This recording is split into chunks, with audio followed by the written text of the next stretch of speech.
10 લક્ષણ ધર્મ. આજે ઉત્તમ તપ ધર્મનો દિવસ છે.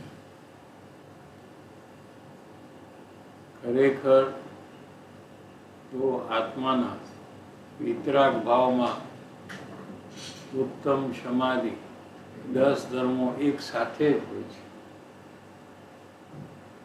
એક દિવસ એક ધર્મ અને બીજા દિવસે બીજો ધર્મ એમ નથી, પરંતુ એક સાથે 10 ધર્મોનું વ્યાખ્યાન એક જ દિવસે થઈ શકે નહીં. તેથી ક્રમશર એક એક ધર્મનું વ્યાખ્યાન કરવાની પદ્ધતિ છે. પાંચમ છઠ વગેરે દિવસો તે તો કાળની અવસ્થા છે, જળ છે. તેમાં કઈ ઉત્તમ સમાધિ ધર્મ રહેતા નથી. કોઈ દિવસમાં ધર્મ રહેતો નથી. પહેલે દિવસમાં ઉત્તમ સમાધિ અને બીજા દિવસમાં ઉત્તમ ક્ષમા ન હોય ને ઉત્તમ માર્ગવરીય, એમ દિવસમાં કઈ ધર્મ નથી, કાળમાં કઈ ધર્મ નથી, કેમ કે તો જળની અવસ્થા છે. સમ્યક દર્શન પૂર્વક આત્માના વિતરાગ ભાવમાં ઉત્તમ સમાધિ 10 ધર્મો રહેલા છે. આત્માની જે વિતરાગી અવસ્થા છે, આત્મામાં લીનતા થતા જે વિતરાગતા ઉત્પન્ન થાય છે, તે વિતરાગતામાં 10 ધર્મો સમાય છે. જેને આત્માની સાચી ઓળખાણ ન હોય તેને ઉત્તમ સમાધિ એકે ધર્મ હોતા નથી. સમ્યક દર્શન અને સમ્યક જ્ઞાન પૂર્વક ઉત્તમ તપ આ સંસાર સમુદ્રથી પાર થવા માટે જહાજ સમાન છે, બોટ સમાન છે. સંસાર સમુદ્ર એમાંથી નીકળવું બહુ અઘરું છે. અનંતકાળથી આ જીવ સંસાર સમુદ્રમાં રહ્યો છે, પણ એમાં સમ્યક દર્શન અને સમ્યક જ્ઞાન એટલે આત્માનું શ્રદ્ધાન, આત્માનું જ્ઞાન પૂર્વકનું ઉત્તમ તપ એટલે એનાથી પણ વિશેષ લીનતા કરીને જે તપના પરિણામ થાય એ સંસાર સમુદ્રથી પાર થવા માટે જહાજ સમાન છે, બોટ છે. સમ્યક જ્ઞાન રૂપી દ્રષ્ટિથી વસ્તુ સ્વરૂપને જાણીને તેમાં લીન થતા ઈચ્છાઓ અટકી જાય છે, તેને તપ કહેવાય છે. તપની વ્યાખ્યા આ ઉપવાસ આદિ જે તપ છે એ બધા વ્યવહાર તપ છે. ખરું તપનું સ્વરૂપ શું છે કે આત્માનું, પોતાના આત્માનું સ્વરૂપ જાણીને અનુભવીને પછી તેમાં લીન વિશેષ થાય. એ વખતે જે ઈચ્છાઓ ઉત્પન્ન થતી હતી એ બંધ થઈ જાય, તે તપ છે. અથવા ઈચ્છાની ઉત્પત્તિ ન થવી એને તપ કીધું. એ કેવી રીતે થાય કે આત્મ સ્વરૂપમાં લીન થતા ઈચ્છાની ઉત્પત્તિ જ થતી નથી. કર્મમલનો તેનાથી નાશ થાય છે. જેટલા કર્મ બાંધ્યા છે, પૂર્વ કર્મ સત્તામાં પડેલા છે, હૃદયમાં આવી રહ્યા છે, એ બધા કર્મનો નાશ આવા તપથી થાય છે. જે ભાવથી શુભ કે અશુભ કર્મો બંધાય તે ખરેખર તપ નથી. અન્ય મતમાં પણ જે તપ થાય છે એ બધા તપમાં હિંસા ઘણી થાય છે. તેથી પાપના પરિણામ એ તપમાં થાય છે. એટલે ખરેખર એ કઈ તપ નથી. અને શુભ ભાવ પણ તપ નથી. ઉપવાસ કરે, પૂજા ઉપવાસ આદિ કરે, અનશન, રસ પરિત્યાગ, પ્રાયશ્ચિત, વિનય, વયાવ્રત, એ બધા તપ છે, તપના નામ છે. એમાં શુભ ભાવ જે થાય છે એ પણ ખરેખર તપ નથી. તપ તો શુદ્ધ ભાવ જે છે એ તપ છે. અને તે આત્મામાં લીન થતા શુદ્ધ ભાવની ઉત્પત્તિ થાય, એટલે કે શુભ અશુભ ભાવ ઉત્પન્ન ન થાય, એને તપ કહેવામાં આવે છે. એ તપ આત્માનું વિતરાગી ચારિત્ર છે. નિશ્ચયથી તો વિતરાગ ભાવરૂપ એક જ પ્રકારનું તપ છે. ખરેખર તો જે વિતરાગ ભાવ છે એ જ તપ છે. એવા નિશ્ચય તપની ઓળખાણ પૂર્વક જ્યાં પૂર્ણ વિતરાગ ભાવ ન થાય ત્યાં શુભરાગ રૂપ વ્યવહાર તપ મુનિને હોય છે. મુનિ આત્માની લીનતા કરે ત્યારે એમને સાચું તપ હોય છે. અને એ લીનતા જ્યારે ન થાય ત્યારે એમને શુભરાગ જે થાય છે એને વ્યવહારે તપ કહેવામાં આવે છે. તે વ્યવહાર તપના સામાન્યપણે બે પ્રકાર છે. એક બાહ્ય તપ ને બીજું અભ્યંતર તપ. એના બહાર બીજા પેટાભેદ છે. એ આમાંથી વાંચી લેવા. આપણે 40 પેજમાં હવે આચાર્ય દેવ તપ માટે પ્રેરણા કરે છે.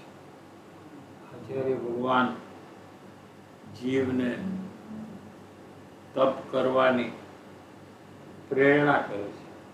પ્રેરણા એટલે મોટિવેટ કરે છે. કેમ મોટિવેટ કરે છે? કેમ કે એને તપ કરવું ગમતું નથી. તપમાં એને એમ લાગે કે દુઃખ થાય, તકલીફ થાય, એટલે એને તપ કરવું નથી.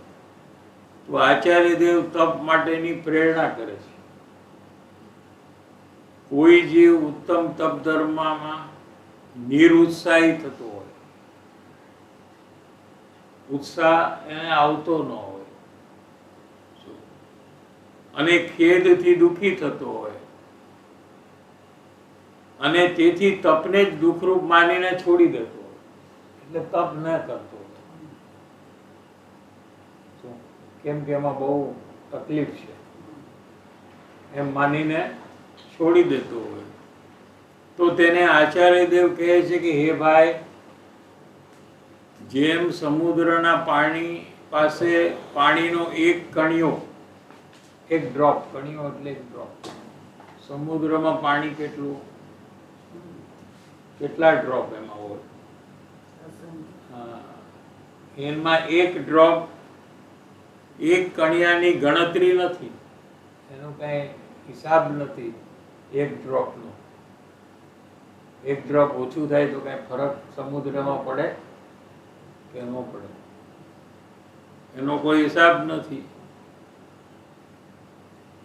તેમ સમ્યક્ત્વ તપના અનાદરથી મિથ્યાત્વને લીધે જે અનંત દુઃખ થશે, તેની પાસે તપના અલ્પ દુઃખની ગણતરી કઈ નથી. આપણે તપની બદલે અત્યારની ભૂમિકામાં આપણે ધર્મ લઈએ. એ ધર્મમાં પ્રવેશ કરવાનું જે કાર્ય છે, એ અજ્ઞાની જીવને એમ લાગે છે કે આમાં બહુ તકલીફ છે, આપણે ઘણું બધું છોડવું પડે. પહેલા તો કંદમૂળ ખાવાનું છોડવું પડે, એ બહુ અઘરું છે. અથવા પાપના કાર્ય ઘણા ઘટાડવા પડે, એ બહુ અઘરું છે. માટે મારે ધર્મમાં પ્રવેશ નથી કરવો. ધર્મમાં પ્રવેશ કરવામાં એને ઉત્સાહ નથી, હોશ નથી. પણ એને તકલીફ દેખાય છે. અને કોઈ પણ ધર્મમાં ઉતરેલા હોય, આગળ વધવાની કોશિશ કરતા હોય, એને જોઈને પણ એને એમ લાગે કે આને તો કેટલી તકલીફ છે, આ તો પિક્ચર જોવા મારી જેમ ન જઈ શકે, મારી જેમ હોટલોમાં ન જઈ શકે, મારી જેમ ફોરેન ફરવા ન જઈ શકે, આને બધું યાત્રામાં જાય, સોનગઢ જેવા નાનકડા ગામમાં જઈને રીએ, ન તો ત્યાં કાંઈ પિક્ચર હોય કે ન તો કાંઈ ફરવાનું હોય, એકલી ધર્મની વાતો હોય. આ બહુ અઘરું છે. આ કરવાનો એને ઉત્સાહ આવતો નથી, છે ને એ પરિસ્થિતિ. અત્યારે આ પરિસ્થિતિ છે. શું હવે એને આચાર્ય દેવ ધર્મ કરવા માટેની પ્રેરણા આપે છે, એને મોટિવેટ કરશે.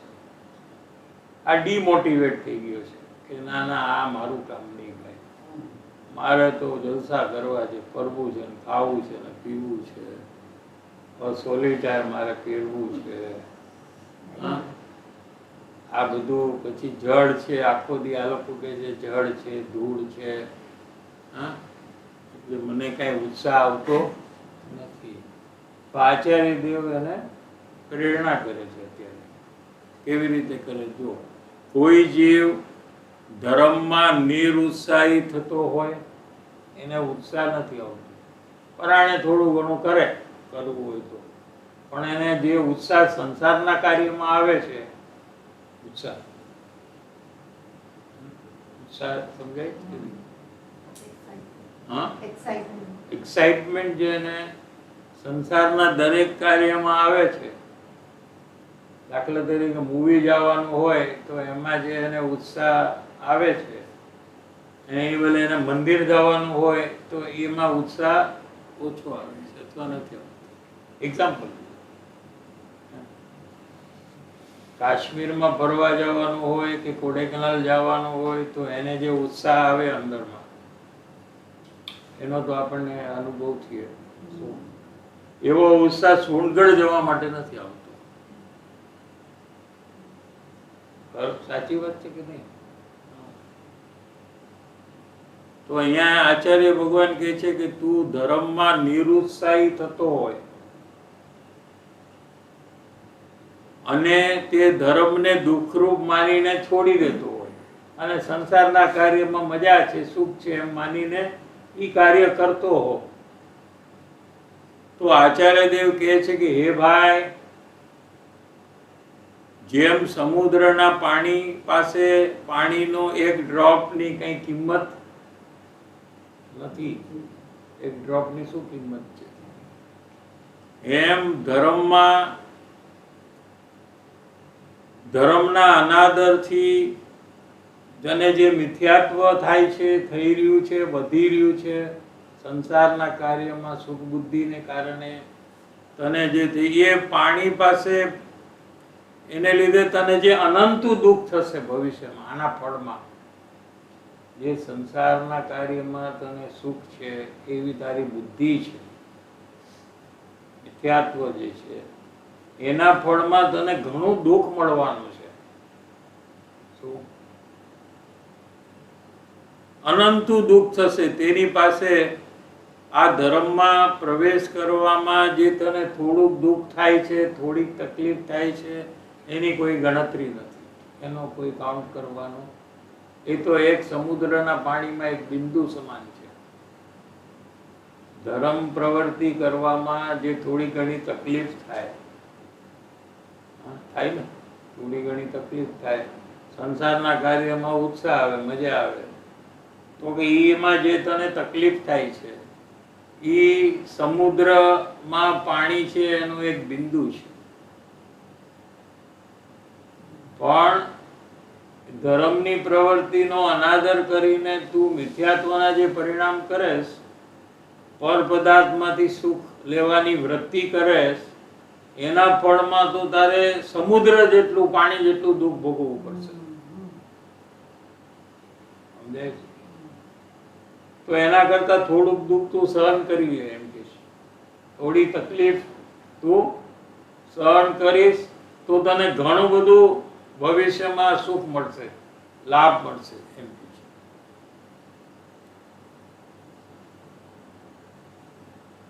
તપ તે ચારિત્ર ધર્મ છે, તે તો પરમ આનંદનું કારણ છે. ધર્મ છે એ તો પરમ આનંદનું કારણ છે.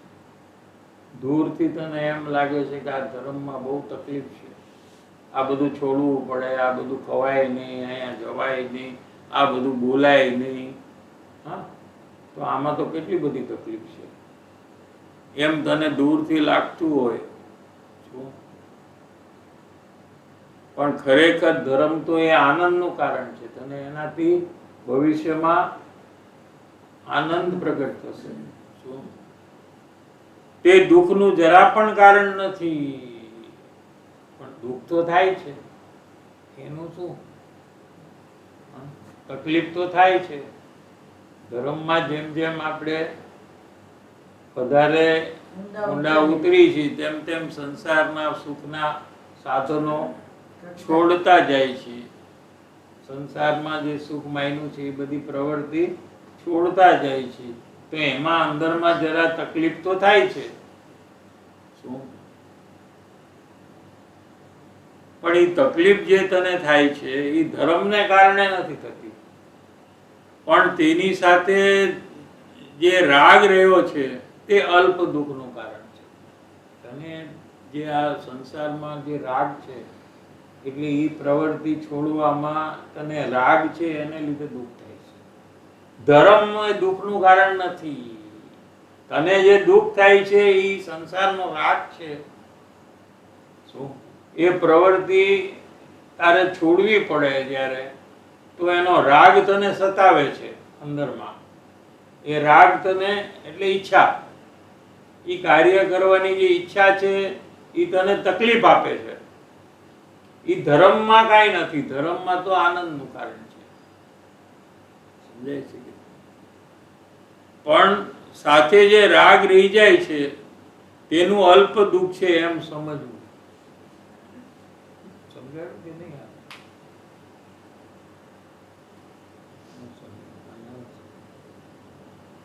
કોણ સમજાવશે?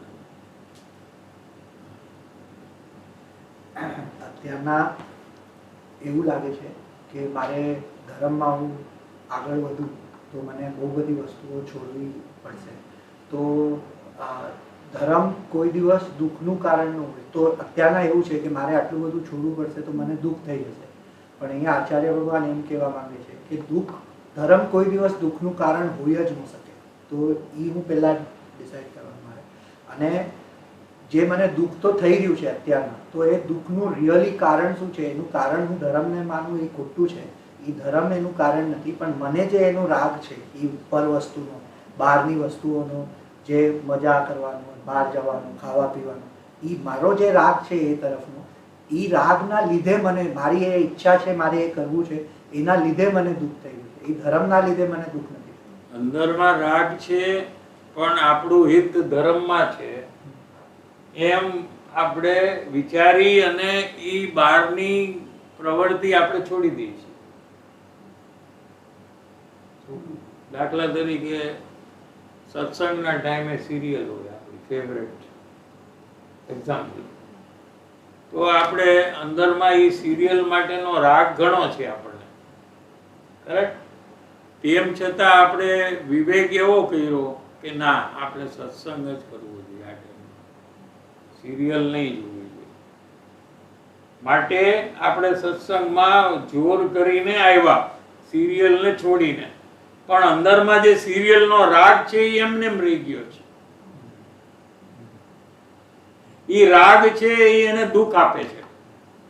એ ધર્મમાં આવ્યો એ એને દુઃખનું કારણ નથી. શું કીધું? સમજાય છે કે એ અંદરમાં જે એને હજી એ બાજુનો લગાવ છે સિરિયલનો, એ અંદરમાં ચાલુ છે એને, અને એને કારણે એને ડિસ્ટર્બન્સ અંદરમાં છે, તકલીફ છે. અને ઈ માને છે કે આ સત્સંગમાં હું આવ્યો એટલે મને તકલીફ છે. સમજાઈ ગયો હવે પોઈન્ટ? કેમ કે ધર્મ છે એ કદી દુઃખનું કારણ હોઈ જ શકે નહીં. એ તો એને આનંદનું કારણ થશે, સમ્યક દર્શન થશે, નરક આદિ ગતિમાં જવાનું એનું બંધ થઈ જશે, તો એ બધું એને ભવિષ્યમાં સુખમય જીવન હશે. પણ અત્યારે એમાં જોડાવામાં એને ઉત્સાહ નથી, એટલે આચાર્ય ભગવાન પ્રેરણા કરે છે. ઉત્સાહ નથી ને, આમ કરી છે પણ જે સંસારના કાર્યમાં જે ઉત્સાહ છે એવો ઉત્સાહથી નથી કરતા ને આપણે, સમજાય છે? એટલે આચાર્ય ભગવાન કહે છે કે એ તને જે થોડી તકલીફ છે એ સમુદ્રના પાણીનો એક ડ્રોપ છે, તો એ અત્યારે તું સહન કરી લે, અને જો એ સહન આટલું નહીં કરી શકતું તો એની સામે તારે ઘણું સહન કરવું પડશે ભવિષ્યમાં. એમાં તો તારા થોથા જ નીકળી જવાના બધા. થોડુંક સહન કરવામાં તને જો તકલીફ છે તો નરકમાં જઈશ તો સિરિયલ જોવાનું કાયમ માટે બંધ, લાખો વર્ષો. ફરવા જવાનું લાખો વર્ષો માટે બંધ, શોપિંગ કરવાનું લાખો વર્ષો માટે બંધ, સોલિટેર પહેરવાનું લાખો વર્ષો માટે બંધ. તો ત્યારે તને કેટલી તકલીફ થશે? એની સામે આ જે તકલીફ છે એ બહુ ઓછી છે.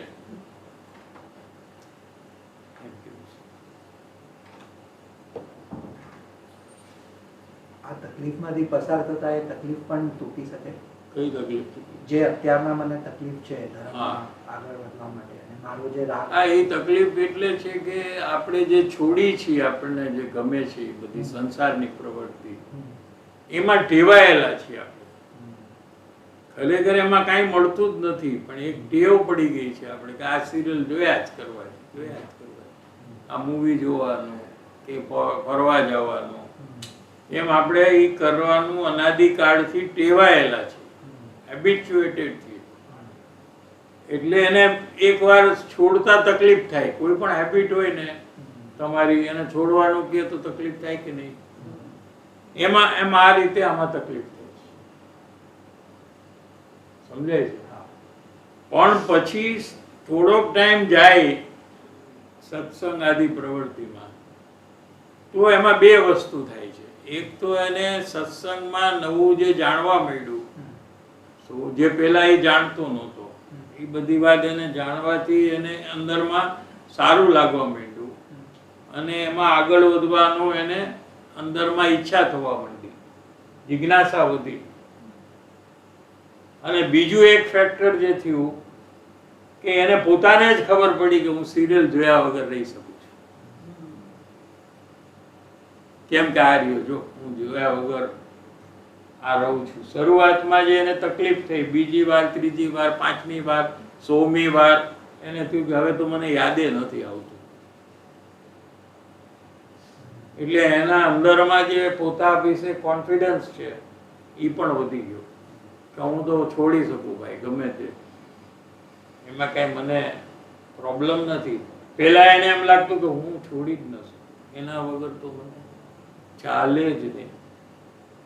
એવું જે હતું કમજોરપણું, એ એને ઓટોમેટિકલી ધીરે ધીરે ઓછું થતા એને અંદરથી જ એમ થવા માંડ્યું, આ હું કરી શકું છું, તો બીજું હું કરી શકું, ત્રીજું હું કરી શકું, 5 વસ્તુ હું કરી શકું, 100 વસ્તુ હું કરી શકું, આખી દુનિયાને હું છોડી શકું અને મારું કામ કરી શકું, એવો કોન્ફિડન્સ.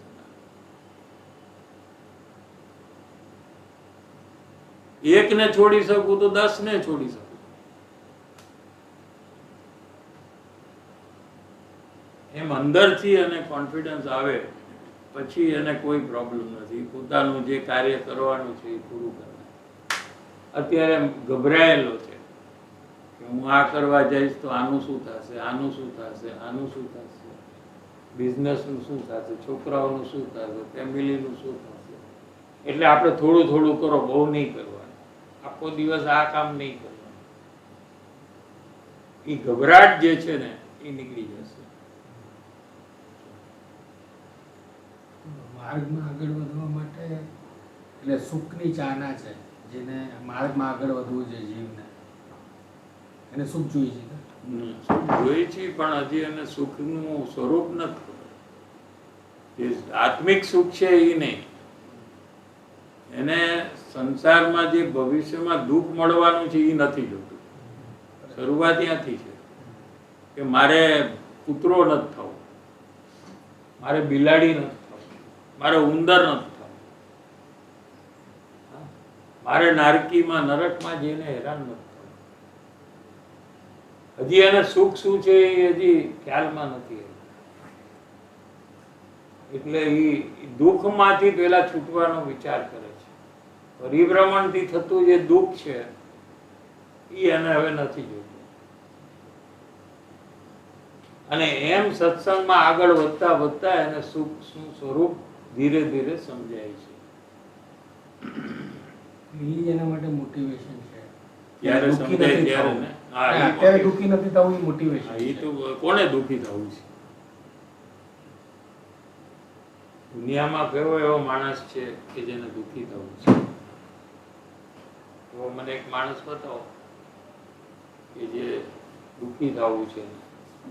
એને ખબર નથી કે એ દુઃખી થવાનો છે, એટલે એ બધું કર્યા કરે છે સંસાર. ઇઝ ઇગ્નરન્ટ. એને ખબર નથી કે આ સંસારની હું પ્રવૃત્તિમાં સુખ કરું છું, લેવાની કોશિશ, આના ફળમાં હું તિર્યંશમાં જઈશ, એ વાત એને ખબર નથી. મારે નરકમાં જઈને હેરાન થવું પડશે, એ વાત ખબર નથી. અને કદાચ સાંભળી હોય તો એને વિશ્વાસ નથી વાતનો. સમજાય છે? એટલે એ કર્યા કરે છે. પણ જેને થોડોક વિશ્વાસ આવ્યો કે અવશ્ય જન્મ મરણ મારું થશે જ, કેમ કે હું જીવ છું, તો મને કોઈ ના કોઈ શરીર મળશે, અને એની આજુબાજુમાં વડીલોનું મરણ થતું દેખાય એને. પોતાના જ વડીલ, મા બાપ, દાદા એ બધા મરે, એ જોઈને એને ખબર પડી જાય કે મારું બી આ થવાનું છે. તો હું ક્યાં જઈશ? એને પ્રોબ્લેમ. અત્યારે થોડું બી છે મારી પાસેથી ઓછું થાય તો મારાથી સહન નથી થતું. આપણી એક વસ્તુ કોઈ લઈ લે તો આપણાથી સહન થાય કે નહીં? ન થાય. એક વસ્તુ છોડતા આપણા સહન નથી થતું, તો બધી જ વસ્તુ જ્યારે છોડવી પડે ત્યારે જીવના શું હાલ થાય? બધું છોડીને અહીંથી જવું પડશે. અને જ્યારે મરણ આવશે ત્યારે એને એમ લાગશે કે આ બધું જ મારે છોડવું. આ ઘર, કુટુંબ, પરિવાર, પૈસા, જેના માટે મને આટલો બધો પ્રેમ હતો, એ બધી જ વસ્તુ એક જ સેકન્ડમાં બધું મારે છોડવું પડશે. ત્યારે એના શું હાલ થશે? બેનસીના વચનામૃત નંબર 412 એમાં એમને લીધું છે કે તને એક વસ્તુ છોડતા તકલીફ થઈ છે, તો જ્યારે તારે બધી વસ્તુ છોડવી પડશે એવો જ્યારે ટાઈમ આવશે જ, એ ટાઈમ બધાને આવશે, ત્યારે તું સહન નહીં કરી શકે. એટલે અત્યારથી જ તું સંસ્કાર પાડ. અત્યારથી જ બીજી વસ્તુના આધારે તારું જે જીવન છે એને બદલ. તો ત્યારે બહુ દુઃખી થઈશ. એટલે ઘણા લોકો તો એ ટાઈમે કોમામાં આવ્યા જઈશ. કેમ કે મન છે એના કંટ્રોલની બહાર પરિસ્થિતિ થઈ જાય.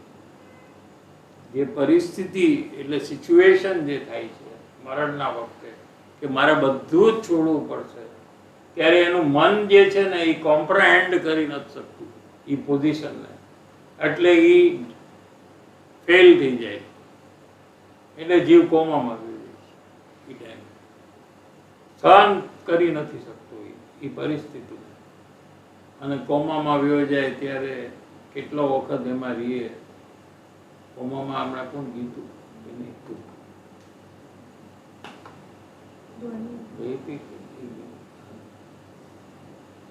કેટલો વખત? 1 મિનિટ કે 5 મિનિટ?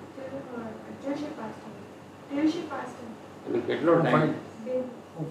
Last 4-5 days. 4-5 days. એ દિવસમાં એ વખતે એને અંદરમાં કોમામાં તીવ્ર કર્મબંધન હોય એને. એમ જીનવાણી કહે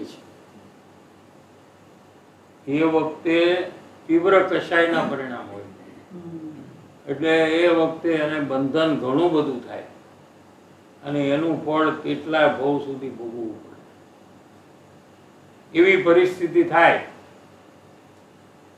જો અત્યારથી જીવ પર વસ્તુમાં મારાપણું છોડવાનો પ્રયાસ નહીં કરે, સંસારના કાર્ય હું કરું છું એવું જે કર્તૃત્વ છે એને છોડવાનો પ્રયાસ નહીં કરે તો ઈ વખતે એને બહુ તકલીફ પડવાની છે. બહુ તીવ્ર કર્મબંધન કોમામાં થાય ત્યારે ઘણું બધું થાય, કેટલાય ભવો એનું ફળ ભોગવવું પડે.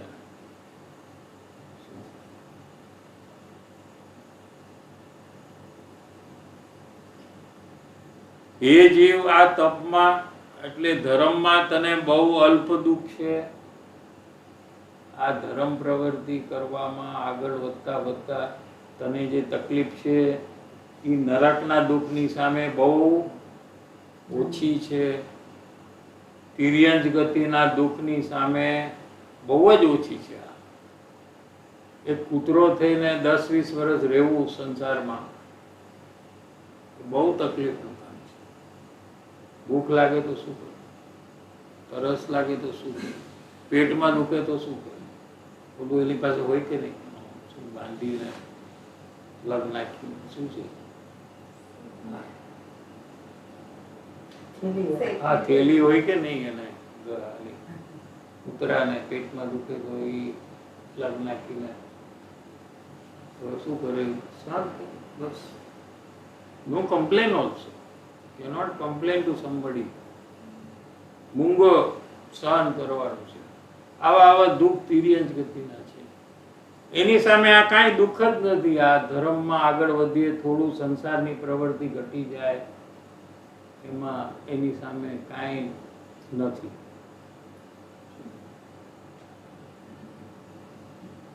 મિથ્યાત્વ, અવ્રત વગેરેના સેવનથી નરકમાં જઈશ. કોઈ કે આ જઈશ કે છે શું અમને આશીર્વાદ આપે છે કે ના ના, આ ભાવથી તારે જવું જ પડશે. આ તો વસ્તુ સ્થિતિ બતાવે છે. જે આવા ભાવ કરે એને જવું જ પડે, મિથ્યાત્વને લીધે જવું જ પડે. નરકમાં જઈશ તો ત્યાં અનંત દુઃખ છે, અનંતી પ્રતિકૂળતા છે, ખૂબ પ્રોબ્લેમ્સ છે. એની પાસે તો તારા ધર્મમાં જે પ્રતિકૂળતા છે એની કઈ ગણતરી, એનો કોઈ હિસાબ નથી. છતાં તું ધર્મથી કેમ ભયભીત થાય છે, કેમ ડરે છે? સાદી આનંદ પરમાનંદના કારણભૂત એવા ઉત્તમ તપને ધારણ કરવામાં તને શું હાનિ છે? સમ્યક તપનું પાલન કરતા 12માં પ્રતિકૂળતા આવે તેનાથી ખેદ ન પામ. તને કોઈ તકલીફ આવે તો એનાથી તું ગભરા નહીં.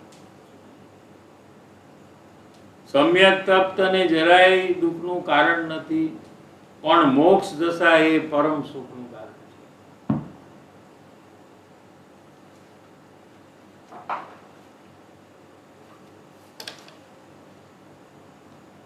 254 પત્ર ચાલે છે.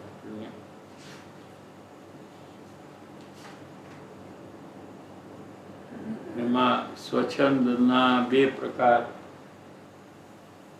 આપણે સમજ્યા હતા. એક તો 5 ઇન્દ્રિયના વિષયોમાં કંટ્રોલ 12, તીવ્ર કશાયના પરિણામ, એને પણ સ્વચ્છંદ કહેવાય. અને બીજું જ્ઞાનીની આજ્ઞાએ નહીં પ્રવર્તા. પ્રવર્તા એટલે વર્તતા, વર્તતા એટલે એ કેમ નહીં કરતા. શું પોતાની ઈચ્છા પ્રમાણે ધર્મની પ્રવૃત્તિ કરવી, તેને પણ સ્વચ્છંદ કહેવામાં આવે છે. સ્વચ્છંદના 2 પ્રકાર.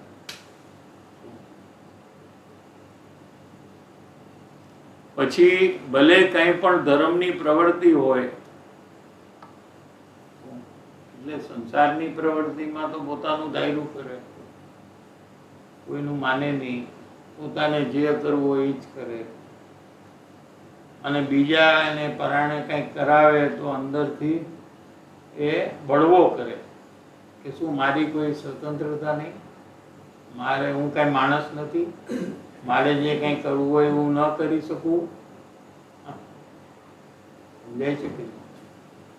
પણ અહીંયા તો કહે છે કે ધર્મમાં આવ્યા પછી પણ જ્ઞાની જેમ કે વર્તમાનમાં આજે શું કરવાનું પોતાને, એ આજે ન કરે. કૃપાળુદેવ કે તારા દોષ જે થઈ રહ્યા છે એનો બચાવ આજે છોડ, હવે આજથી પેલું કામ કર.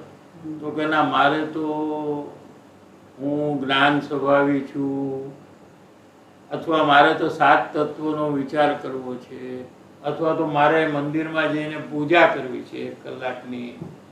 એટલે પોતાનું મરજી પ્રમાણે એ કરે, એનું નામ સ્વચ્છંદ. સમજાય છે? એ આપણે બધા કરી છીએ.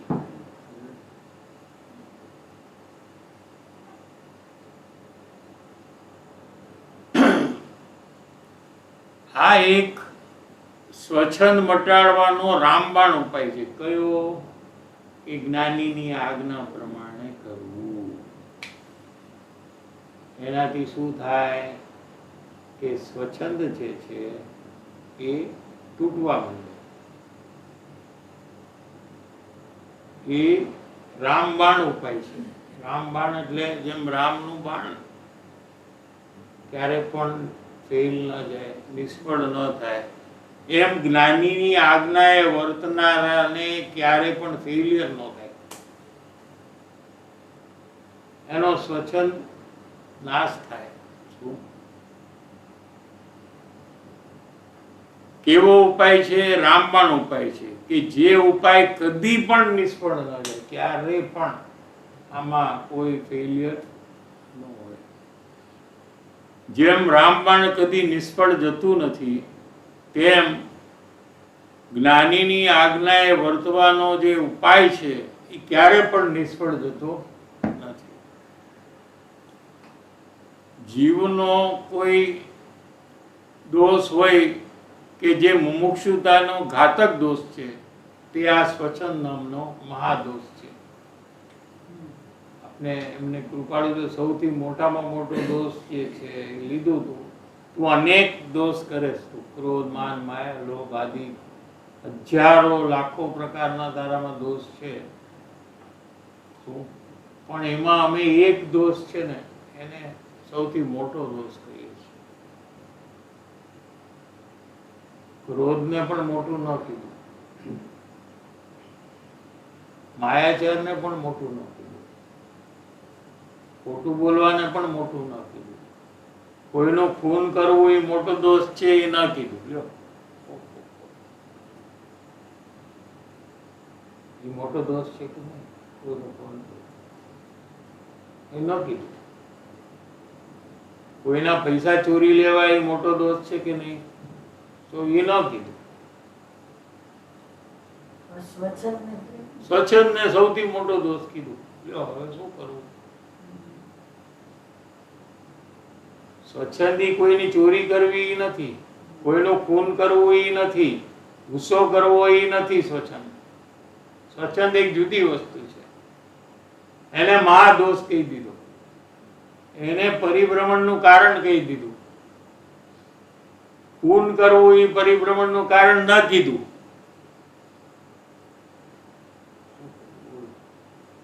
આવો કઈ ધર્મ હોય? કેવું કે છે? સ્વચ્છંદ ને કીધું કે તારે એને લીધે નરક ને તેની ગોદમાં તારે જવું જ પડશે. એને જ્યાં સુધી તું છોડીશ નહીં ત્યાં સુધી તારું પરિભ્રમણ નક્કી છે. એટલે એને મહાદોષ કીધો. અને એ દોષને લઈને બીજા ઘણા દોષો પાંગરે છે. પાંગરે છે એટલે ફેલાય છે. બીજા જે બધા દોષ છે, ક્રોધ, માન, માયા, લોભ આદિ બધા દોષ, એ પણ સ્વચ્છંદને લીધે એનો વિકાસ થાય, એ બધા ડેવલપ થાય છે. એ આપણે સહેલાઈથી સમજી શકીએ, એક્ઝામ્પલથી સમજી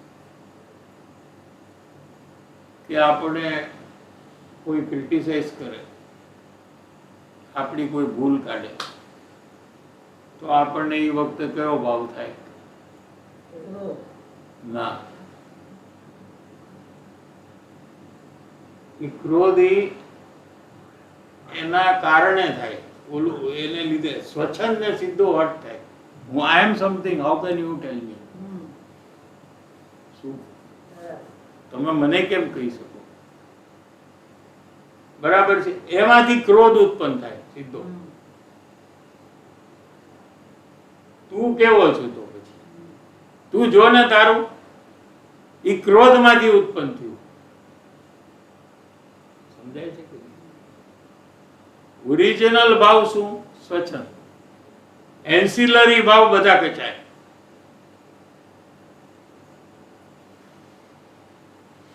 કોઈ જીવનું, કોઈ માણસનું તમે ક્રિટિસાઇઝ કરો તો એને તમે નાનો છે, એ ક્રિટિસાઇઝમાં શું તમે એને કરો છો? નીચો છે. તે એમાં એ ક્રોધનો ભાવ નથી, એના રિઝલ્ટમાં એ ક્રોધ કરે છે. કે how can you say like that? Point સમજાય છે? જરાક અંતર અવલોકન કરવાની જરૂર છે,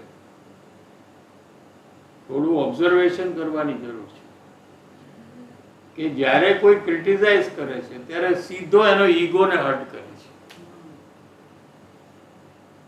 અને ઈગોને હર્ટ કરે છે એટલે એ રિબેલ કરે છે, અને રિબેલ કરે છે ત્યારે ક્રોધ કરે છે.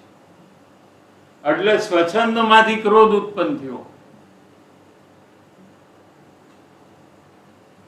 અને સ્વચ્છંદમાંથી જૂઠું બોલવાનો પણ ભાવ ઉત્પન્ન થાય. બધા જ કષાયો એમાંથી ઉત્પન્ન થાય. મૂળ કષાય છે સ્વચ્છંદ, અને બાકીના બધા એન્સિલરી કષાયો બીજા બધા જોર કરવા માંડી જાય.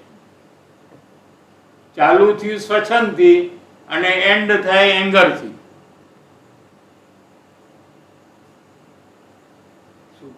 સમજાય છે?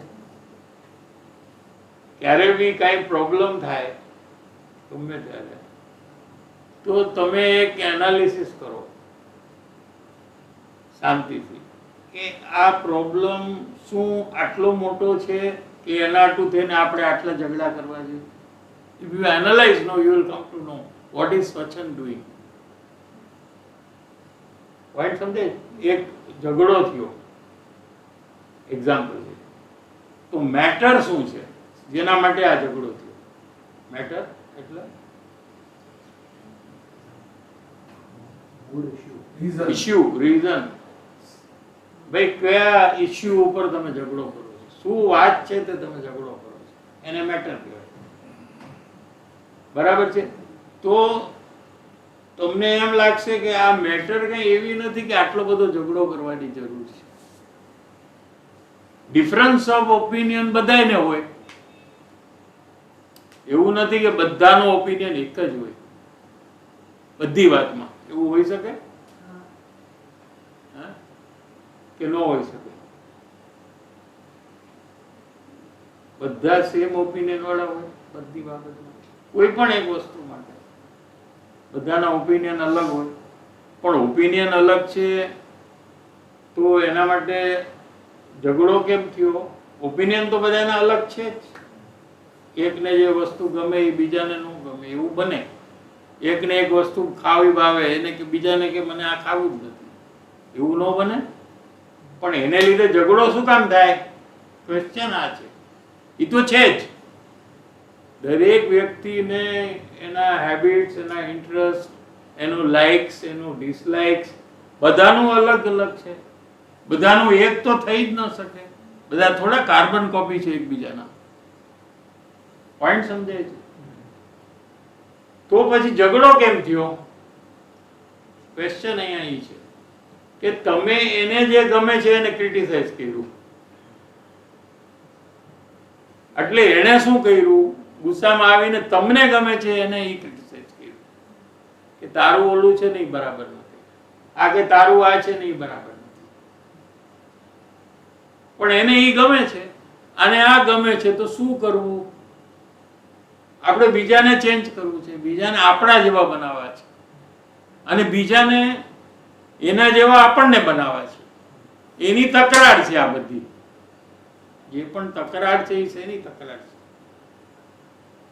હું જે કરું છું એ બરાબર છે એમ હું માનું છું. તું માને કે તું જે કરે છે એ બરાબર છે. ઠીક છે.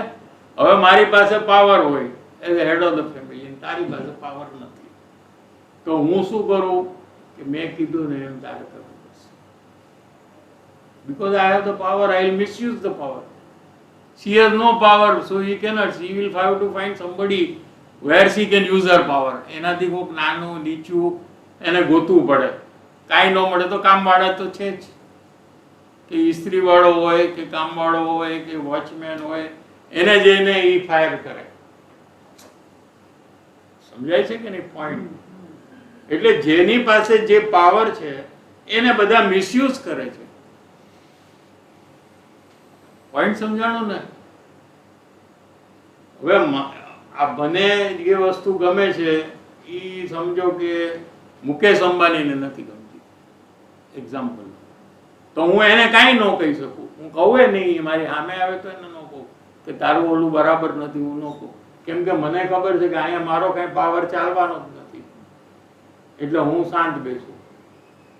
મને એની અમુક વસ્તુ ન ગમતી હોય તો હું શાંત બેસવા તૈયાર છું. પણ મારી પાસે જ્યારે પાવર આવે ત્યારે હું એને મિસયુઝ કરું, અને મિસયુઝમાં ઈગોને સીધો જ હટ કરું. આખા દુનિયાના જેટલા પ્રોબ્લેમ છે ને એનું કારણ એક સ્વચ્છંદ જ છે, બીજું કોઈ જ નથી. આજે તમે કોઈના ઈગોને હટ કરો એટલે એ રિબેલ કર્યા વગર રહી જ નહીં શકે. રિબેલ એટલે બળવો, સામનો કર્યા વગર રહી શકશે જ નહીં. એ ઓટોમેટિક અને ઓટો મોડમાં એ રિએક્શન છે. એમ નથી કે એનું પ્લાન કરીને રિએક્ટ કરે છે. એ રિએક્શન કર્યા વગર એ રહી નથી શકતો, એ પર્સન જ. સમજાય છે કે નહીં? એટલે જ બધા પ્રોબ્લેમ છે. એટલે કોઈના ઈગોને તમે હટ કરશો એટલે તમને પ્રોબ્લેમ થયા વગર રહેશે નહીં. બધાનું ઇન્ટરેસ્ટ અલગ છે, બધાની રુચિ અલગ છે. એના પ્રમાણે ઈ ગુડ, એના આપણા પ્રમાણે આ સારું છે. આપણે આપણા પ્રમાણે છે એને કરવું જ જોઈએ. મને આ ભાવે છે એટલે આને આ ખાવું જ જોઈએ. ત્યાં પ્રોબ્લેમ ચાલુ થઈ જવાના. પછી એને ભાવે એ આપણને નથી ભાવતું, ત્યારે આપણે શું કરીએ છીએ? પ્રોબ્લેમ સમજાણો કે નહીં? એવું ઘણું હોય કે એને ભાવતું જે આપણને ન ભાવતું, પણ એ કે આ ખાવું જ પડશે તમારે, તો શું થાય આપણા હાલ? પોઈન્ટ સમજાય છે કે નહીં?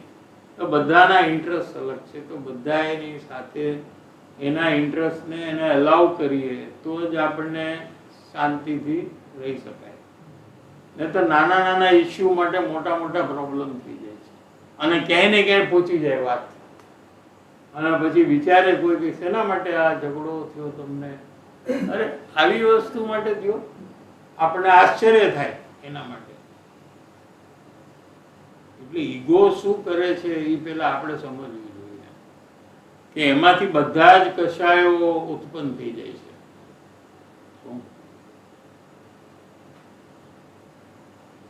એ દોષને લઈને, સ્વચ્છંદને લઈને બીજા ઘણા દોષો પાંગરે છે, ડેવલપ થાય છે, વિકાસ થાય છે, હોય વધવા માંડે. સ્વચ્છંદ મદ આગ્રતજી વર્તે સદગુરુ લક્ષ આત્મસિદ્ધિ શાસ્ત્ર છે, શ્રીમદ રાજચંદ્રનું 142 એમાં ગાથા છે. આપણે એમાંથી ઓલી જે સ્વરૂપ સમજ્યા વિના પામ્યો દુઃખ અનંત, એમાંથી જ છે. જે છે ને પદ એમાંથી છે. એમાં એક પદ છે 142 માં, એમાં એમ કીધું કે સ્વચ્છંદ મત આગ્રહ પેલા સ્વચ્છંદ તો આપણે અહીંયા લીધું, બરાબર છે. મત, મત એટલે પોતાનો opinion, which can be different from others. Okay, as per me this is good, as per you it may not be good. બરાબર છે. as per me this green color is not good, but as per you the green color is good. so તેને મત કહેવાય. મત સમજાય છે કે નહીં? આગ્રહ, આગ્રહ એટલે હું જે સમજુ છું એ જ રાઈટ, એનું નામ આગ્રહ. મેં બધું વિચારી લીધું છે, હું બરાબર વિચારીને હું સમજેલો છું, એટલે મારું બધું રાઈટ છે. એ જાતનો એક આગ્રહ, સમજાણ? સ્વચ્છંદ, મત, આગ્રહ, તજી, તજી એટલે છોડી, છોડી, વર્તે સદગુરુ લક્ષ, એ બધું પોતાનું છોડી અને ગુરુ જેમ કે જ્ઞાની એ પ્રમાણે એ કરે, વર્તે એના લક્ષ્ય, એમને કહેલું છે એ પ્રમાણે, એનું નામ લક્ષ્ય. શું વર્તે? આત્મસિદ્ધિનું આ છે. સ્વચ્છંદ, મત, આગ્રહ, તજી, વર્તે સદગુરુ લક્ષ. સ્વચ્છંદ ટાળવાનો સૌથી સહેલો ઉપાય 12માં જ્ઞાની પુરુષને અનુસરવું તે છે. અને અંદરમાં પોતાના દોષનું અવલોકન કરવું. બે, સ્વચ્છંદ એટલો બધો પ્રોબ્લેમેટિક છે કે એને કંટ્રોલમાં રાખવો હોય તો બે કામ કરવા પડે. 12માં જ્ઞાની પુરુષને કેવા પ્રમાણે પોતે કરવું જોઈએ, અને અંદરમાં પોતાના જે દોષ થાય છે એનો સ્વીકાર કરવો. આ બે પ્રયાસથી સ્વચ્છંદ કંટ્રોલમાં રહે છે. નહીંતર એ કંટ્રોલ બહાર આવી અને જીવને નુકસાન કરે.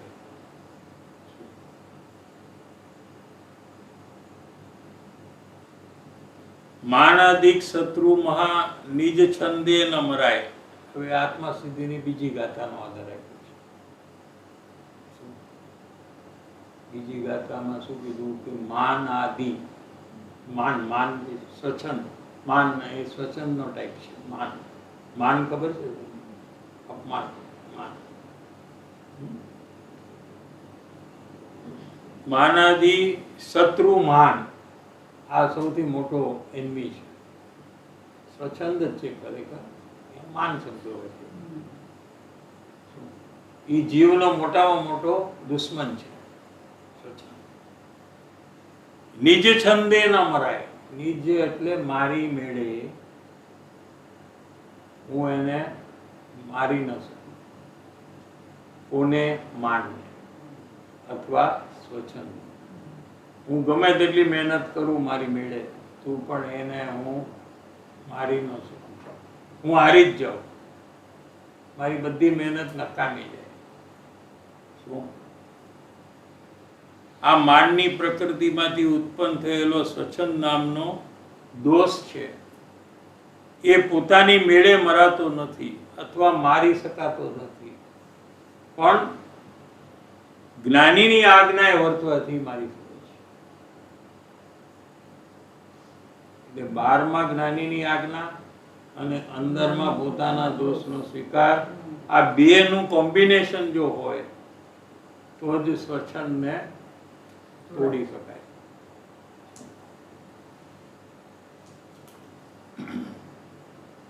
જે ચાલતા પરિણામમાં પોતાના દોષનું મધ્યસ્થપણે, અપક્ષપાતપણે અવલોકન થાય તો તે જ વખતે તે દોષના રસની ડિગ્રી, એ ડિગ્રીનો પારો નીચે આવ્યા વિના રહે નહીં. થર્મોમીટર હોય, તાવ આવે ત્યારે આમ વધતું હોય ને, મર્ક્યુરી આમ વધે ને, તો પછી તાવ ઉતરી જાય એટલે નીચે જતી. શું એમ જ્યારે દોષનો શિકાર ઓનલાઈન થતો હોય તો એ દોષનો રસ એની ડિગ્રીનો પારો નીચે આવ્યા વગર રહે છે. ઓનલાઈન જ્યારે દોષ પોતે થાય ત્યારે એનો પક્ષ છોડતો હોય, એનો સ્વીકાર કરતો હોય, એ સ્ટેજમાં આવ્યા પછી શું થાય કે એ દોષનો જે રસ છે, દોષ ક્રોધ માન માયા લોભ જે દોષ છે ને, એમાં રસ એટલે એની શક્તિ છે. એટલે જીવ નક્કી કરે કે મારે ગુસ્સો નથી કરવો તો એ ગુસ્સો કરી નાખે. પ્લાન કરીને જાય કે ત્યાં હું જઈશ ને તો મારે ગુસ્સો નથી કરવો, મારે શાંત રહેવું છે. પણ ત્યાં જાય અને વાતમાં ક્યારે એને ગુસ્સો આવી જાય એ એને ખબર નથી પડતી. એવો અનુભવ બધાયને છે. એનો મતલબ શું કે એની શક્તિ ક્રોધની વધી ગઈ અને જીવની શક્તિ ઘટી ગઈ. એટલે જીવ નક્કી કરે કે મારે ક્રોધ નથી કરવો તો એ ક્રોધ કરે. સમજાય છે? તો એનો મતલબ શું? ક્રોધની શક્તિ વધારે છે અને જીવની શક્તિ ઓછી થઈ ગઈ. આ શક્તિને તોડવા માટે એનું અવલોકન કરવું છે. થાય ત્યારે જો દોષનો સ્વીકાર કરે એ ક્ષણે તો એની શક્તિ તૂટવા માંડે છે. પછી ક્રોધ છે એ કમજોર થઈ જાય. ટાઈમ થઈ ગયો છે એટલે આપણે કાલે લેશું. 2 મિનિટ 3 મિનિટ છે. કારણ કે મારે ઓલું મોટો દોષના 24 પોઈન્ટ છે ને એ લેવા છે. કારણ કે દોષનો જે શિકાર છે. રીડ કરે. હા, પેલો પોઈન્ટ રીડ કરો.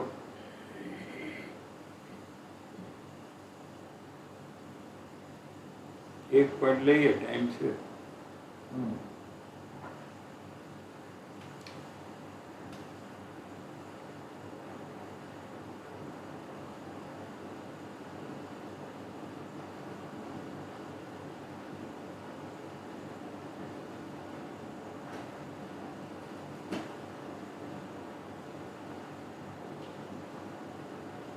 वाचो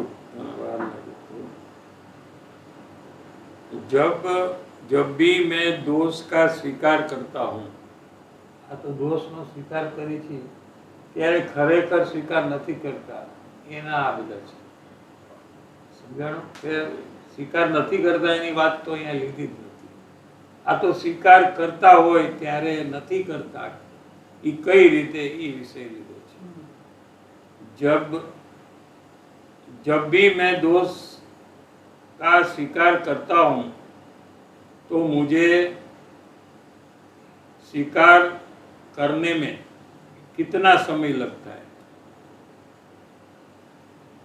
કોઈ દોષ બતાવ્યો અને આપણે એને એક્સેપ્ટ કર્યું, મારી ભૂલ છે. કેટલો ટાઈમ ગયો? 1 મિનિટ પછી કર્યું, 5 મિનિટ પછી કર્યું कि 1 कलाक પછી કર્યું? समझा? तुरंत उसी समय में दोष का स्वीकार करता हूँ या फिर 10 मिनट या और समय लगता है? दोष का स्वीकार दोष को देखकर होना चाहिए. दोष बतावे એ વખતે જીવે એનો સ્વીકાર થવો જોઈએ. પણ એને સ્વીકારતા જે ટાઈમ લેગ થઈ છે એ ન હોવો જોઈએ.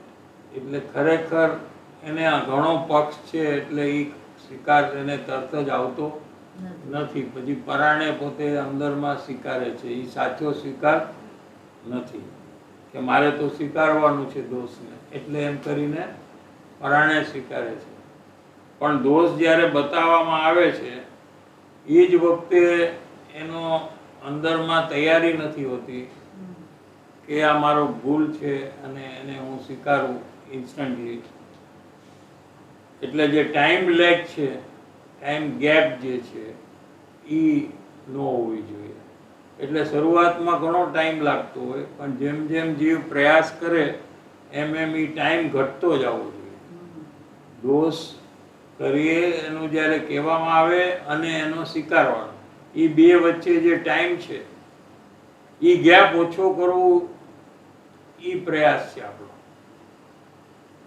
એ જે ઓછો કરતા કરતા તુરત જ સ્વીકાર થઈ જાય ત્યાર પછી એને અવલોકન થાય. સમજાય છે? ત્યાર પછી આ જે ચાલતા પરિણામની જે વાત આવી એ લાઈવ પરિણામની વાત છે. એટલે પ્રતિક્ષણ જીવ દોષ કરતો હોય ને કોઈ કહે એટલે તરત જ એ માની લે જોઈને આ છે મારો દોષ. શું ઈ સ્ટેજ ઈ લેવલ સુધી જીવે પહોંચવું પડે. એની પહેલા એને વાર લાગે છે, કેમ કે એને આદત નથી સ્વીકારવાની. એટલે એને સતત એનો પ્રયાસ કરવો જોઈએ, તો એનો જે ટાઈમ લેગ છે એ ઘટતો જવો જોઈએ. એ એનો પ્રોગ્રેસ છે કે ત્યાં સુધી ઘટે કે એ ઇન્સ્ટન્ટ સ્વીકારમાં આવી જાય. કોઈ બતાવે ને તરત જ એનો સ્વીકાર કરી લે, જોઈને આપકો જોયા વગર એમ પરાણે નહીં. આ તમે કીધું તો ઓકે આઈ એમ એગ્રીંગ, એમ નહીં. એને જોઈને સ્વીકારવું જોઈએ કે આ મારો દોષ છે, એમ કરીને એને સ્વીકારવું જોઈએ. એ જે ટાઈમ લેગ છે એ ઘટવો જોઈએ, ત્યારે જ એ સાચો સ્વીકાર કહેવામાં. બાકીના પોઈન્ટ આપણે કાલે જોઈશું.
भरत भाई जी।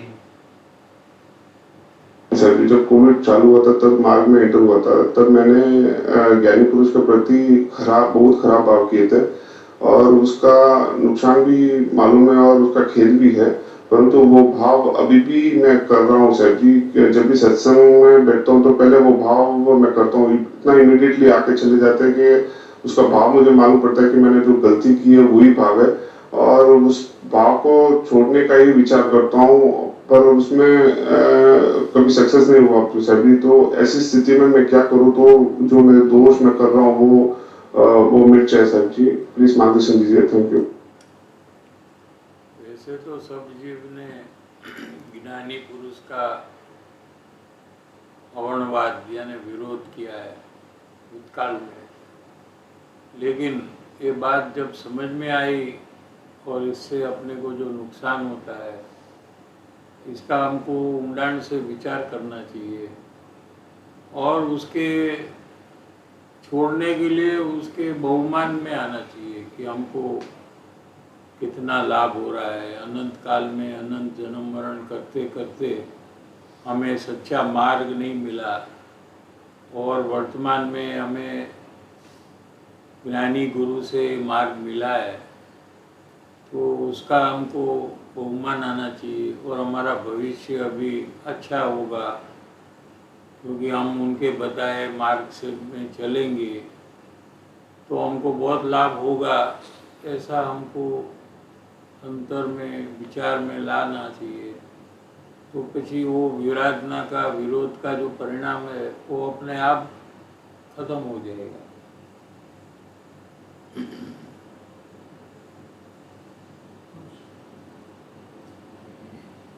હેમલબેન. જય જગન્નાથ સાહેબજી. આગળના પ્રવચનમાં વિરહ વેદનાની વાત આવી હતી, તો મને માનવામાં એવું લાગ્યું કે મને વેદના કે ઝૂરણા કે તકલીફ એવો પ્રકાર નથી, પણ એવું થયા કરે છે કે મારે શ્રી ગુરુના સાનિધ્યમાં જવું છે, એમના સમાગમે પરિણામોની ચર્ચા કરવી છે અને કાવ્ય પૂરું થાય અને શિબિરોના પહેલાના સ્મરણો પણ સામે આવે છે, પરંતુ તીવ્રતમ ભાવના કે વેદનામાં કેવી રીતે આવવું જોઈએ સાહેબજી?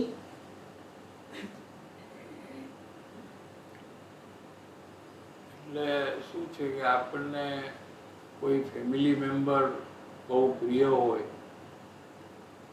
અને એ જ્યારે ન હોય આપણી પાસે, તો આપણને અંદરમાં સમજણમાં તો આવે છે કે આપણી પાસે નથી, પણ સાથે સાથે એક તકલીફ ઉત્પન્ન થાય છે એના વિરહમાં. કેમ કે આપણને એ પ્રમાણે એની સાથે એવો પ્રેમ ભાવ છે, તો એ જો અંદરમાં ન ઉત્પન્ન થાય તો એનો મતલબ કે આપણને પ્રેમ ભાવ નથી, અને પ્રેમ ભાવ નથી તો ખાલી આપણે કોરી સમજણથી આગળ વધવા માંગીએ છીએ, તો એમાં એવા વિરહની વેદના ન આવે. તો એ વખતે જે મિથ્યાત્વ એને લીધે જે ઘડે છે એ લાભ એ જીવને મળે છે. એટલે એનું મિથ્યાત્વ જે મંદ થવું જોઈએ, એ વિયોગની વેદના વગર મંદ થાય જ નહીં કોઈને, અથવા કોઈને આત્મજ્ઞાન જ ન થાય. એમ લેવું હોય તો લઈ શકાય, કેમ કે એને ખાલી એક સમજણના આધારે એ આગળ વધે છે.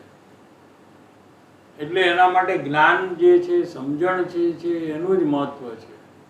એને ભક્તિ નથી, એને બહુમાન નથી, એને પ્રેમ નથી. તો કૃપાળુદેવે ભાઈને લખ્યું છે કે તમે જ્ઞાની પાસેથી જે જ્ઞાન માગો છો એ નહીં માગો, તમે જ્ઞાની પાસે ભક્તિ માગો, તો તમારું કલ્યાણ થશે. એમ શું કામ લીધું કે એક જ્ઞાનનો લોભ જે છે, સમજણ કરવાનો, એનાથી જીવ આગળ નથી વધતો. પણ જે ભક્તિનો ભાવ છે, બહુમાનનો ભાવ છે, એમાં મિથ્યાત્વ ઘણું ઘટવા માંડે છે, જે સમજણ કરવાથી જ્ઞાની પાસે નથી ઘટતું. એટલે 200 નંબરની વચનામલી પણ છે, એમાં પણ આ વાત લીધી છે હમણાં.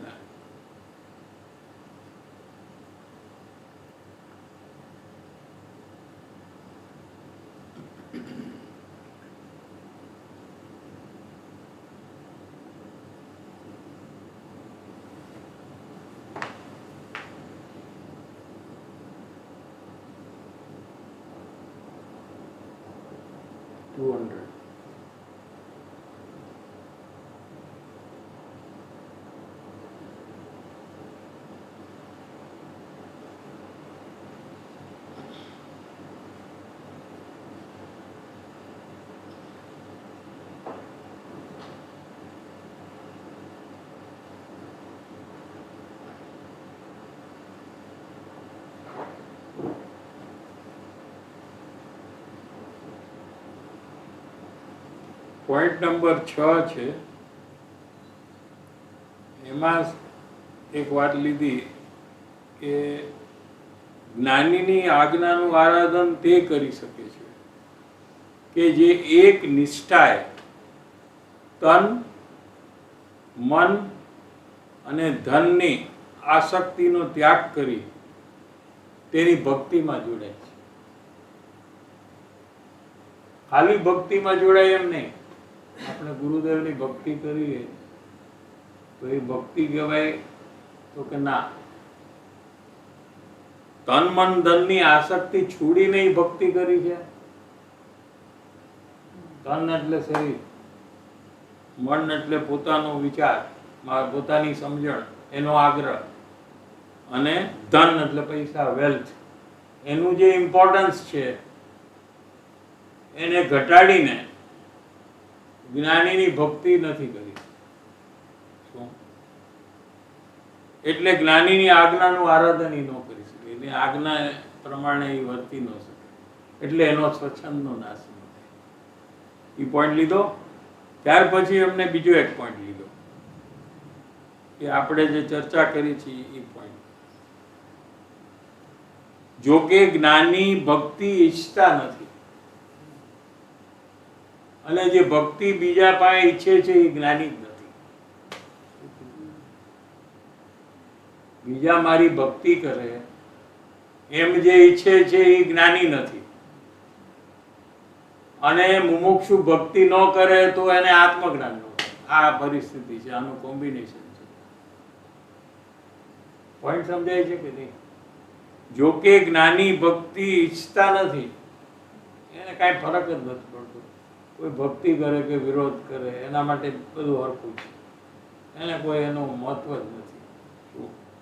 પરંતુ મોક્ષાભિલાષીને, એટલે જેને મોક્ષમાં જવાની અભિલાષા છે, એને તે ભક્તિ કર્યા વિના ઉપદેશ પરિણમતો નથી. ઉપદેશ સાંભળે, સમજાય, યાદ રહે, બીજાને કહી શકે, પણ એના અંદરમાં જે ચેન્જ આવવું જોઈએ એ ઉપદેશને કારણે એ ન થાય. કેમ ન થાય? કે એને ભક્તિ નથી. ભક્તિ હોય તો જ ઈ થાય. પોઈન્ટ સમજાણો?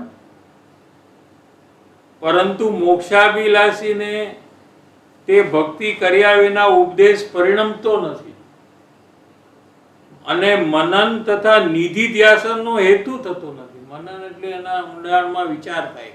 જે ઉપદેશ આપ્યો હોય એનો બહુ ઊંડાણથી વિચાર ચાલતો હોય અંદરમાં, અને નિધિ ધ્યાસન વિઝ્યુઅલાઇઝેશન જે થવું જોઈએ એ એનું કારણ થતું નથી.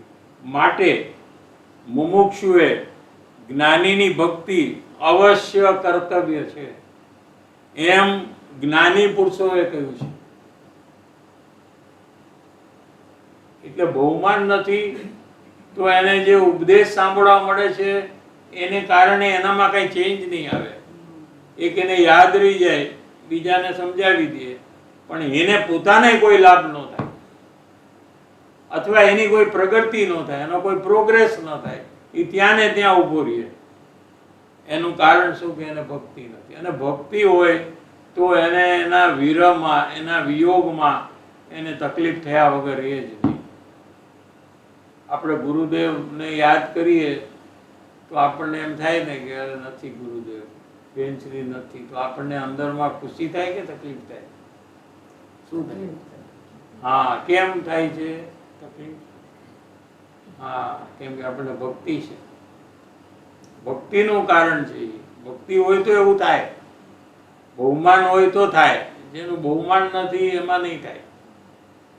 એટલે એને ઉપદેશ જે સાંભળે છે, સમજે છે બુદ્ધિથી, અને ગમે તેટલી બુદ્ધિ વધારે હોય પણ એને આત્મજ્ઞાન ન થાય. ભક્તિ ન થવાનું કારણ તન્મનમાં ધનની આસક્તિ. હા, એ બાજુ ભક્તિ છે ને. ભક્તિ એક જગ્યાએ છે. બહુમાન જેને પૈસાનું છે, શરીરનું છે, અને પોતાની સમજણનું છે, એને જ્ઞાનીનું બહુમાન ન થાય. સમજણ હોય બધામાં, પૈસા એ હોય બધા પાસે, શરીરે હોય, એ બધું હોય, પણ એનું મહત્વ ઘણું હોય જેને, એને જ્ઞાનીનું મહત્વ ન થાય. એટલે એને ભક્તિ ન થાય. એટલે આ બધાનું મહત્વ જ્યાં સુધી જીવને ઘટે નહીં, એની આસક્તિ તૂટે નહીં, ત્યાં સુધી સાચી ભક્તિ, બહુમાન જ્ઞાનીનું કોઈને થતું. Last question Tejbhai. साहब जी, ज्ञानियों की आराधना का कल बताया तो वहाँ पर मुझे भी ये दोष मैंने अपने अंदर काफ़ी टाइम छुपाया और कहा ये मैंने भी ये दोष किया है, ज्ञानी पुरुषों की आराधना की है, प्रत्यक्ष और परोक्ष ज्ञानियों की.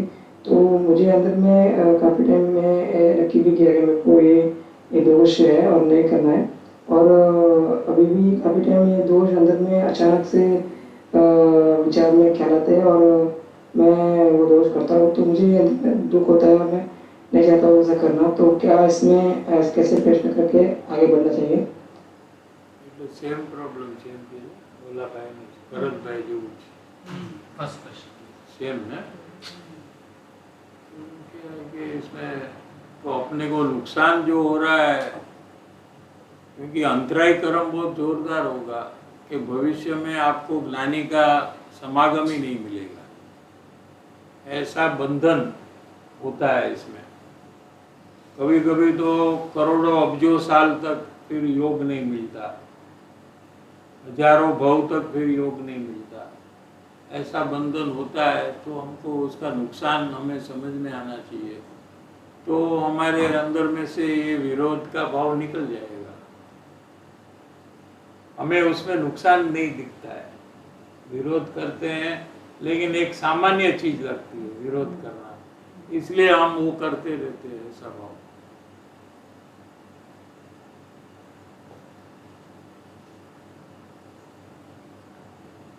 क्षमापना